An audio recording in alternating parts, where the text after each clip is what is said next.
Hello नमस्कार, स्वागत है आपका अपना YouTube channel to the point में। हम एक बार फिर से एक वीडियो लेकर आए हैं और यह वीडियो है एसएससीक्यू से संबंधित। ज्वाइनिंग से पहले आपको वेरिफिकेशन होता है, आईबी वेरिफिकेशन हो गया इंटेलिजेंस ब्यूरो का, और पुलिस वेरिफिकेशन हो गया। तो उससे पहले क्या होता है ना, बहुत सारे यूनिट जो हैं, डिपार्टमेंट जो है एसएसक्यू फॉर्म अटेस्टेशन फॉर्म भरवाते हैं। अटेस्टेशन फॉर्म का हमने वीडियो बनाया है, डिस्क्रिप्शन बॉक्स में आपको लिंक उसका मिल जाएगा, उसको देख लीजिए।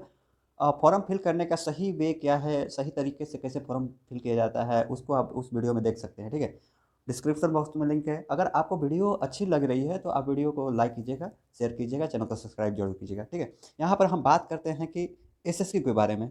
एसएसक्यू में एक चीज़ यहाँ पर मेंशन किया हुआ है कि जांच पुनः जांच के लिए अपनाया जाएगा।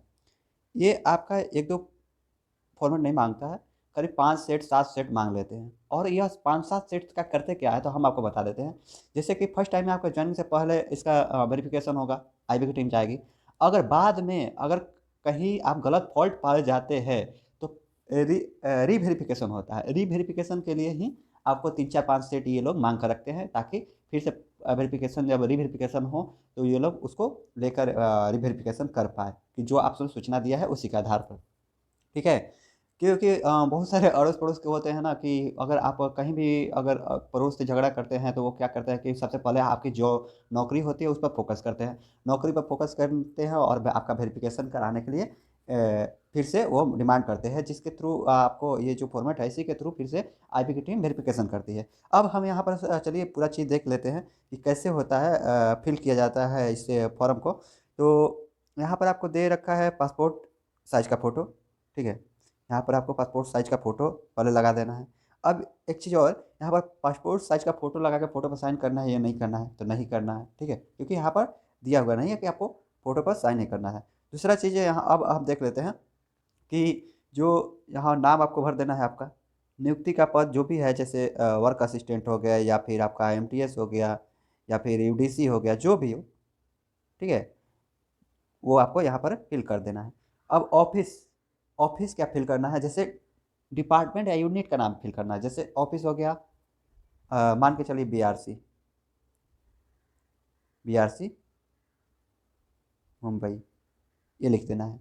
या फिर आपको क्या करना है कि अगर ये आप नहीं फ़िल करते हैं तो आपको यहाँ पर कोई अगर आपका दूसरा डिपार्टमेंट, जैसे कि जीएसओ लिख देना है। जीएसओ अगर एक यूनिट है डीएई का, जीएसओ लिख देना है। ठीक है, जहाँ यूनिट है वो लिख देना है आपको,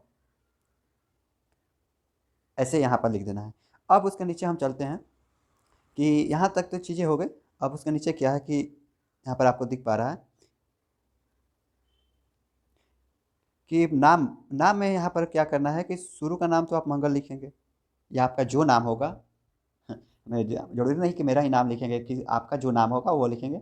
और उपनाम में आपका कुमार। अगर बहुत लोग का यहाँ पर दिक्कत क्या है ना, कि जैसे सुनील कुमार यादव, रोहित कुमार ठाकुर, ऐसे है। तो कुमार ठाकुर, कुमार ठाकुर को क्या करना है ना, आपको सरनेम में लिखना है। जैसे कुमार हो गया, उसके बाद ठाकुर, ठीक है, यहाँ पर लिख देना है। जो आपका मूल नेम है वो आपका यहाँ लिखना है। ठीक, तो ये भी आपका सरनेम वाली भी प्रॉब्लम हो गई। थ्री वर्ड में आपका नाम है, तो वो भी चीज़ें क्लियर हो गई।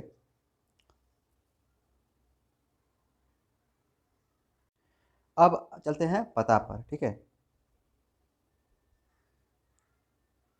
पता में अगर ये एक चीज़ और यहाँ पर दे रखा है कि बहुत लोग उर्फ लगाते हैं। जैसे मंगल कुमार उर्फ गुड्डू उर्फ मुन्ना, कुछ भी। तो वो यहाँ पर अगर उर्फ आपका नाम है, कोई भी चीज़ें जो लोकल में आपको गांव में बोला जाता है, तो वो भी यहाँ पर लिख देना है। ज़रूरत नहीं लिखने से आपकी कुछ दिक्कत आती है, ऐसा कोई दिक्कत नहीं आएगा। ठीक है, यहाँ पर आपको जन्म स्थान का नाम, ठीक है, सॉरी, यहाँ पर आपको जन्म का नाम, जो जन्म का आपका नाम है, बाय बर्थ आपका जो नाम है वो, ये चीज़ें ज़रूरी नहीं है। यहाँ पर आप नॉट अप्लीकेबल कर दीजिएगा। यहाँ पर भी आप नॉट अप्लीकेबल कर दीजिएगा। ये है तो ठीक है, नहीं तो नॉट अप्लीकेबल कर दीजिएगा। ठीक, चौथा पॉइंट में हम आते हैं कि वर्तमान पता। वर्तमान पता आपका जो है वो देना है। ध्यान रखिएगा, वर्तमान पता और परमानेंट दोनों में ध्यान रखिएगा कि आईबी वेरिफिकेशन आपका दोनों जगह होगा। ठीक है, आप चाहे इंडिया में कहीं, ओवरऑल इंडिया में कहीं भी रहे, आईबी की टीम वहाँ भी जाएगी जहाँ पर प्रेजेंट पता पर आप है। चाहे आप 6 महीना ही क्यों ना हो, चाहे आप 1 महीना ही क्यों ना हो, आईबी की टीम वहाँ भी जाती है और आपका परमानेंट एड्रेस पर भी जाती है। दोनों जगह जाके उसके बाद वो क्लियरेंस अपने अपने क्या बोला जाता है, अपने टीम या हेड को भेजती है। ठीक, अब आपको यहाँ पर घर का नंबर या नाम जो भी है, जैसे अगर घर का नंबर नहीं है तो वार्ड लिख दीजिए, या फिर कोई नाम है आपका घर का, जैसे कोई होता है ना, रंगीला विला, या फिर मोनिका हाउस, ऐसा ऐसा कुछ बहुत सारे नाम होते हैं, वो भी आप यहाँ पर फिल कर सकते हैं। ठीक है, स्थान लोकेलिटी आप फिल करना है तो ठीक है, नहीं तो छोड़ दीजिए। अच्छा, विलेज आप फिल कर दीजिए, पुलिस स्टेशन, ठीक है, पोस्ट ऑफिस, डिस्ट्रिक्ट और स्टेट, ये फिल कर दीजिए। ये है आपका वर्तमान पता का। उसके बाद यहाँ पर आपको मोबाइल नंबर देना ज़रूरी है, ईमेल आईडी आपको देना ज़रूरी है। अस्थायी घर का पता भी आप वैसे ही फिल कर सकते हैं जैसा कि ऊपर हम बताएं। और यहाँ पर आपको अगर मोबाइल नंबर आप पहले जो एप्लीकेशन में मोबाइल नंबर दिए थे, अगर वो भूल गए हैं या फिर आपका मोबाइल खो गया या फिर उस सिम को नहीं ले पा रहे हैं या ईमेल आईडी आप रिकवर नहीं कर पा रहे हैं, तो दूसरा भी ईमेल आईडी मोबाइल दे दीजिए, कोई दिक्कत नहीं है यहाँ पर। अब हम इसके बाद बात करेंगे पेज 2 की। ठीक है, पेज 2 की बात करेंगे। पेज 2 में क्या है कि यदि मूल रूप से, ठीक है, मूल रूप से भारत के अतिरिक्त किसी अन्य देश का निवासी हो, अगर अगर आप भारत के अलावा कहीं और देश के निवासी हैं तो इसको फिल करना है, नहीं तो आपको क्या करना है, यहाँ पर एन लिख कर और इसको क्रॉस कर देना है। ठीक है, एक चीज़ याद रखिएगा, कोई भी चीज़ें खाली नहीं छोड़नी है, अगर वो चीज़ें आप नहीं है तो आप उसको क्रॉस कर दीजिएगा। ठीक, पूरा क्रॉस कर दीजिएगा ऊपर से लेकर नीचे तक। अब पासपोर्ट आपके पास है तो पासपोर्ट का विवरण यहाँ पर फिल कर दीजिएगा, अगर नहीं है तो इन्हें लिख कर बाकी को क्रॉस कर दीजिएगा। ठीक, यहाँ पर आपको डेट ऑफ बर्थ लिख देना है, यहाँ पर डेट ऑफ बर्थ लिख देना है।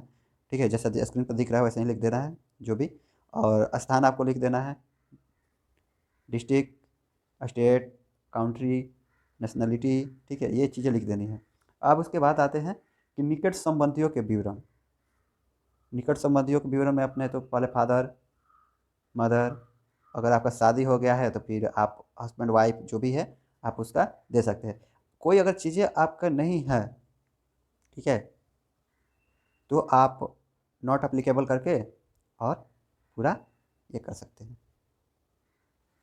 अगर आपके पुत्र है या पुत्रिया है तो उसका फिल करना ज़रूरी है यहाँ पर। ठीक है, ये हो गया पेज 2 का। अब देखते हैं पेज 3 का। पेज 3 में क्या है कि आपको अपने भाई का फिल करना है, बहन का फिल करना है। ठीक है, अगर आप इसमें छोटा छोटा लिख रहे हैं, अगर इससे ज़्यादा भी अगर आपके भाई बहन है तो आप एक सेपरेट पेपर ले लीजिए इस पेज का और उसमें भी फिल कर सकते हैं, कोई दिक्कत नहीं है। और उसके अलावा अगर आपका कोई चीज़ें यहाँ पर नहीं है, ठीक, जैसे सौतेली पुत्री पुत्र कोई भी नहीं है तो यहाँ पर क्रॉस कर दीजिएगा। ठीक है, क्रॉस इस टाइप का कीजिएगा, या फिर ऐसे भी कर सकते हैं यहाँ से यहाँ तक। ठीक है, अब हम बात करेंगे बी पॉइंट में विदेशी संगठन। अगर आप विदेशी संगठन या संस्था के लिए कभी भी विदेशी मिशन से कार्य कर रहे हैं या करते थे तो उसका डिटेल देना यहाँ पर ज़रूरी है। तो अगर आप नहीं करते हैं तो ऐसे नॉट एप्लीकेबल, ठीक है, कर दीजिए।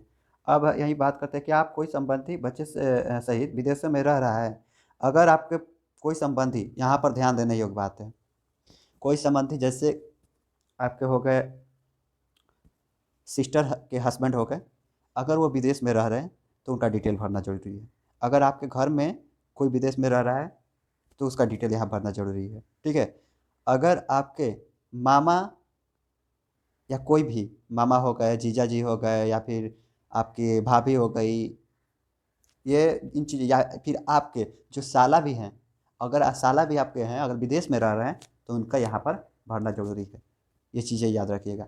अगर क्योंकि क्यों भरना ज़रूरी है, क्योंकि अगर आप कहीं भी रहिएगा डिपार्टमेंट में किसी भी, तो वहाँ पर आपके सगे संबंधी आएंगे। ठीक है, तो आपके सगे संबंधी है वो तो जानता नहीं है, उसी के आधार पर ये वेरीफाई होता है कि हाँ आपके सगे संबंधी वहाँ है, तो वेरीफाई करके रख लिया जाता है फ्यूचर के लिए। ठीक है, तो ये चीज़ें भरनी ज़रूरी है। अगर आप नहीं भरते हैं और बाद में आपको पता चलता है कि हाँ आपके सगे संबंधी यहाँ पर किसी ऑर्गेनाइजेशन में काम करते हैं, कोई इलीगल काम करते हैं, तो फिर आपकी नौकरी जा सकती है। उनके कारण आपकी नौकरी जा सकती है क्योंकि आपने सूचनाएं प्रोवाइड नहीं की डिपार्टमेंट को। ठीक है, तो ये चीज़ें आप ध्यान रखिएगा। अब हम बात करते हैं 8 नंबर में। अगर 8 नंबर में क्या है कि आपके जो भी आप खुद या पहले से मल्टीनेशनल कंपनी में काम किए हैं या फिर आपके माता पिता या भाई या फिर रिश्तेदार में भी कोई अगर रिश्तेदार मतलब आपके घर में, यहाँ पर आपके घर से मतलब है, ठीक है। रिश्तेदार मतलब दूसरा कोई नहीं है, जीजा वगैरह नहीं यहाँ पर फिल करना है। अगर कोई भी अगर मल्टीनेशनल कंपनी में काम किया है तो उसका चीज़ यहाँ पर उनकी सारी डिटेल यहाँ पर भर देनी है। जैसा कि नाम भर देना है, मल्टीनेशनल कंपनी का, एमएनसी कंपनी का नाम भर देना है, ठीक है। आईडी नंबर भर देना है, कब से कब तक काम किए हैं या फिर अभी कर रहे हैं, तो टिल यहाँ पर जब ज्वाइन किए हैं वो ज्वाइनिंग डेट यहाँ पर भर देना है, और उसके बाद यहाँ पर टिल नाउ कर देना है, मतलब अभी तक वो कर रहे हैं।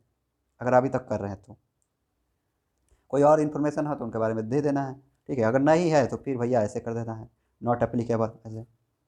अगर एक भी आदमी कर रहा है बाकी नहीं कर रहा है तो यहाँ पर क्रॉस कर देना है, ठीक है। नॉट एप्लीकेबल एप्लीकेबल नहीं करना है, क्रॉस कर देना है, ठीक है। अब हम बात करेंगे चौथे पेज की ओर, ठीक है। चौथे पेज में क्या है, एक चीज़ यहाँ पर आपको बता देते हैं कि आप सेपरेट पेज भी ले सकते हैं। अगर आपको दोनों पेज के दोनों साइड अगर प्रिंट करा रहे हैं तो भी कोई दिक्कत नहीं है, आपकी मर्जी, आप जैसे कराएं, ठीक है। अब यहाँ पर आपको दिखाई दे रहा है चौथा पेज, ठीक। चौथे पेज में क्या है कि यदि उम्मीदवार रक्षा सेवा में हो, ठीक है। उम्मीदवार अगर आपका कोई रक्षा सेवा में है आपके फैमिली मेम्बर में, या फिर आप, सॉरी, यदि आप कैंडिडेट की यहाँ बात हो रही है, फैमिली की नहीं बात हो रही है। यदि उम्मीदवार रक्षा सेवा में है, या तो उसके बारे में जानकारी देना है कि आप कब, सर्विस नंबर क्या है, रिकॉर्ड ऑफिस मतलब ऑफिस से कहाँ पर ज्वाइन किए थे, कब ज्वाइनिंग किए थे, यहाँ पर चीज़ें पूरी फिल कर देनी है। कब ज्वाइनिंग किए थे ये भी आपको फिल करना है। और यहाँ पर बता देते हैं कि अगर आप नहीं ज्वाइन किए हैं तो फिर वही है, इन्हें लिख कर, नॉट एप्लीकेबल लिख कर यहाँ पर क्रॉस कर देना है, ठीक है। यहाँ पर क्रॉस कर देना है, हो गया।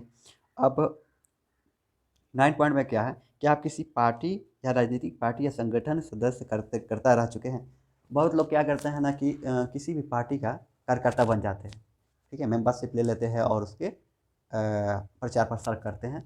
तो अगर आप ये काम करते हैं, अगर आप किसी पार्टी को ज्वाइन किए हैं, ठीक है, तो आपको करना क्या है, अगर आप ज्वाइन किए हैं किसी पार्टी को, ठीक है, तो यहाँ पर नहीं को काट देना है, नहीं को यहाँ पर काट देना है। क्या करना है, नहीं को काट देना है। अगर नहीं ज्वाइन किए हैं तो फिर यस को, मतलब यहाँ पर आप ये करना है ना कि एक चीज़ शो करना चाहिए कि अगर आप अगर ज्वाइन नहीं किए हैं तो हाँ को काट देना है, अगर ज्वाइन किए हैं, ठीक है, तो नहीं को काट देना है। ये चीज़ें यहाँ पर करनी।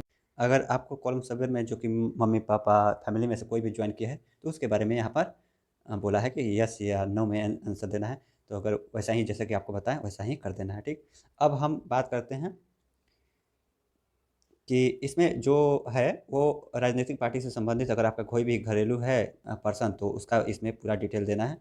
अगर कोई नहीं है तो ठीक ऐसा कर देना है, क्रॉस करके नॉट एप्लीकेबल, ठीक। बहुत लोग, ऐसा भी होता है कि बहुत लोग ज्वाइन किए रहते हैं, मेंबरशिप लिए रहते हैं, लेकिन जानकारी नहीं देते हैं। तो आपको ऐसा नहीं करना है, आप सही जानकारी दीजिएगा तो आपकी नौकरी जो रहती है वो लाइफ टाइम सिक्योर रहती है। कोई अगर बीच में अड़ंगा भी डाले तो आपको कोई परेशानी नहीं होती है, क्योंकि आपने सही सूचनाएं दे रखी है। अब हम बात करते हैं 10 नंबर पॉइंट पर कि क्या किसी सांस्कृतिक या सामाजिक संगठन के सदस्य रह चुके हैं जो किसी विदेशी मिशन या संगठन से संबंध या सहायता प्राप्त करता है। मतलब आप किसी भी संगठन चाहे एनजीओ वगैरह है जो भी विदेश से पैसा ले रहा है, विदेश से और डोनेशन ले रहा है, तो उसके बारे में डिटेल देना है। अगर नहीं है तो नहीं को शो करना है, हाँ को क्रॉस कर देना है, ठीक। अब उसके बाद उसी में है बी नंबर पॉइंट, क्या आप जानते हैं कि कॉलम 7 में उल्लिखित आपके संबंधित किसी ऐसे सांस्कृतिक या सामाजिक संगठन के सदस्य रह चुके हैं जो विदेशी, तो उस सेम वैसे ही करना है, अगर है तो ठीक है, नहीं तो नहीं है। क्या आप किसी क्लब सोसाइटी, क्या आप किसी क्लब सोसाइटी या संस्था का सदस्य रह चुके हैं तो उसके बारे में डिटेल दें। अब हम आगे देखते हैं कि अगर कोई क्लब या सोसाइटी का अगर आप मेंबरशिप लिए हैं तो आपको यहाँ पर डिटेल देनी होगी, वरना आप ऐसे भी कर सकते हैं, ठीक है। क्रॉस से करके कर दीजिए, कोई दिक्कत नहीं। अब हम 5वें पेज की बात करेंगे, ठीक है। 5वें पेज में आपको यहाँ पर दिखाई दे रहा है कि उन स्थानों का विवरण देना है जहाँ आप पिछले 3 वर्षों से में 1 वर्ष से अधिक तक रहे हैं, ठीक है। अगर आप 3 वर्षों में 1 वर्ष से अधिक कहीं भी रहे हैं तो आपको उसका विवरण देना है। नहीं रहे हैं तो आप सेम ऐसा कर सकते हैं। यदि आप विदेश में रह चुके हैं तो विदेश में रहे हैं तो आपको उसका विवरण देना है, ठीक है। और एक चीज़ यहाँ पर आपको बता देते हैं कि बहुत लोग बाहर में नौकरी भी करते हैं। अगर आप वहाँ पर रह रहे हैं 1 साल से अधिक रह रहे हैं 3 वर्ष के अंडर में, तो आपको वहाँ का डिटेल देना ज़रूरी है। अगर नहीं देते हैं तो फिर आप तो समझिए कि परेशानी आपको ही होने वाली है। रहे ठीक है। अभी प्रेजेंट में आप अगर रह रहे हैं तो कोई दिक्कत नहीं है। पहले अगर कहीं रहते, जैसे कोई क्या होता है ना कि कोई लड़का पढ़ने के लिए 1 साल या 2 साल आउट ऑफ स्टेट हो जाता है और वहाँ 3 वर्षों में मतलब 1 साल से अधिक रहा है, तो ठीक है, वो इसको फरेगा। अगर नहीं रहा है तो कोई ये नहीं है, क्योंकि वहाँ पर पढ़ता है ना लोग, तो वहाँ पर पढ़ने के दौरान उसको वो चीज़ें फ़ील करनी पड़ेगी कि 1 साल से ज़्यादा हम 3 साल के अंदर में रहे हैं वहाँ पर, आउट ऑफ स्टेट या फिर कहीं और पढ़ता है। क्योंकि क्या होता है ना कि आईवी वेरिफिकेशन ना, क्वालिफिकेशन का जब आप उसमें दीजिएगा ना क्वालिफिकेशन वाला, तो वो स्कूल में भी वेरीफाई होता है। ऐसा नहीं है कि सिर्फ आपका प्रेजेंट और करंट जो भी परमानेंट एड्रेस पर आपका वेरीफाई होता है, आपका स्कूल में भी वेरीफाई होता है, आप कॉलेज में भी वेरीफाई होता है। ऐसा बहुत सारे लड़के हैं जो बिहार में रहते हैं, प्रयागराज, इलाहाबाद या फिर आपको दिल्ली में पढ़ कॉलेज लाइफ वहाँ गुजारे हैं, तो उस कॉलेज में से भी आपका वेरीफाई होगा, तभी आपको अभी आईवी क्लियरेंस देके अपने हेड को भेजेंगे, हेड भेजेगा फिर आपके यूनिट या डिपार्टमेंट को। ऐसे होता है, ठीक है। अब क्या है बराबर नंबर में, क्या आप सरकारी कार्यों के व्यतिरिक्त किसी बाहरी देश के अधिकारी से व्यक्तिगत संपर्क किए हैं? अगर किए हैं तो ठीक है, नहीं किए हैं तो नो कर देना है। यदि ठीक है, यदि लागू हो तो कृपया विवाहिती का पूरा नाम, ठीक है। अगर आप शादीशुदा हैं तो आप इसको फिल कीजिएगा, वरना नहीं, ठीक है, नो कर दीजिएगा। क्या वह व्यक्ति विवाहिता का नाम लिख देना है, ठीक है। और सिर्फ जन्म तिथि और जन्म स्थान और व्यवसाय, अगर आपकी पत्नी या हस्बैंड या वाइफ जो भी है उनका यहाँ पर, ठीक। अगर नहीं है तो नो कर देना है। क्या वह व्यक्ति पति या पत्नी किसी बाहरी देश में भ्रमण कर चुके हैं? क्या आपके कोई वो जो पत्नी का आप एड्रेस दे रहे हैं, पति पत्नी का, वो बाहरी विदेश में रहे हैं तो ठीक है, नहीं रहे हैं तो नो कर देना है भैया। करना क्या है, 14 नंबर में क्या है, आपके साथ 18 साल से बड़ा कोई व्यक्ति रह रहा है? यदि हाँ, तो कृपया रहने वाले, हाँ, यहाँ पर सबसे इम्पोर्टेंट पॉइंट क्या है, हम आपको बताते हैं कि बहुत लोग अभी का जो जनरेशन है 18 साल से के अधिक उम्र के साथ, जैसे कि हम जो भी है चीज़ें हम सही बता देते हैं। अगर आप गर्लफ्रेंड के साथ रहते हैं, लिव इन रिलेशनशिप में रहते हैं, तो उसको डिटेल देना है। अगर आप उसका डिटेल नहीं देते हैं, बाद में क्या करते हैं कि गर्लफ्रेंड आप पर केस कर देती है कि ये मेरे साथ रह रहा था और अब शादी नहीं कर रहा है, तो ये नहीं कर रहा है, तो फिर आपके वेरीफाई होता है, तो वेरीफाई होगा तो फिर आप पकड़े जाएंगे। तो ऐसा इस कॉलम में है। अगर आप ऐसा में है, लिव इन रिलेशनशिप में है, तो आपको ये चीज़ें भरनी पड़ेगी। 18 वर्ष से अधिक होना चाहिए उस लेडी या फिर उस बॉय का उम्र 18 वर्ष का अधिक होना चाहिए। अगर कम होता है तो आप ऐसे ही इलीगल पाए जाएंगे। तो ठीक है, अगर बहुत लोग नहीं देते हैं तो कोई दिक्कत नहीं है, आपकी मर्जी। अब क्या है 15वें नंबर के बाद सबसे इंटरेस्ट पॉइंट यही था, और इसका विवरण अगर आप देना है तो दीजिए, ठीक है। बहुत लोग देते हैं, बहुत लोग नहीं देते हैं। अगर वो गर्लफ्रेंड या बॉयफ्रेंड यहाँ पर वह भी बात कर रहे हैं, या फिर लेडीज या जेंट्स भी बात बोल सकते हैं, सॉरी, तो उनका डिटेल अगर विदेश में रही है तो विदेश का भी डिटेल देना पड़ेगा, नहीं है तो ठीक है। 15 विवरण देने, यदि आप पहले कभी गिरफ्तार हुए हैं तो उसका विवरण देना है। आप पर कोई अभी अभियोग चला है, नज़रबंद किए गए हैं, ठीक है, मुकदमा हुआ है, तो उसका पूरा डिटेल यहाँ इसी में भर देना है। अगर नहीं है तो नो, ठीक है। तो केस वाले लोग इस पर ध्यान देंगे, क्योंकि वो लोग सोचते हैं कि नहीं देंगे तो हम बच जाएंगे, तो ऐसा नहीं है। आप फिल कीजिएगा, ठीक है, क्योंकि डायरी मेंटेन एसपी ऑफिस में रहता है। और अगर आपको वीडियो सही लगा हो और इसके बाद आपको किस चीज़ का वीडियो चाहिए, आप बोलिएगा कमेंट सेक्शन में, हम उस चीज़ का वीडियो बना के अपलोड कर देंगे। वीडियो सही लगा हो तो सब्सक्राइब जरूर कीजिएगा चैनल को, वीडियो को लाइक कीजिएगा, शेयर जरूर कीजिएगा। थैंक यू, धन्यवाद। मिलते हैं तब तक के लिए अगले वीडियो में।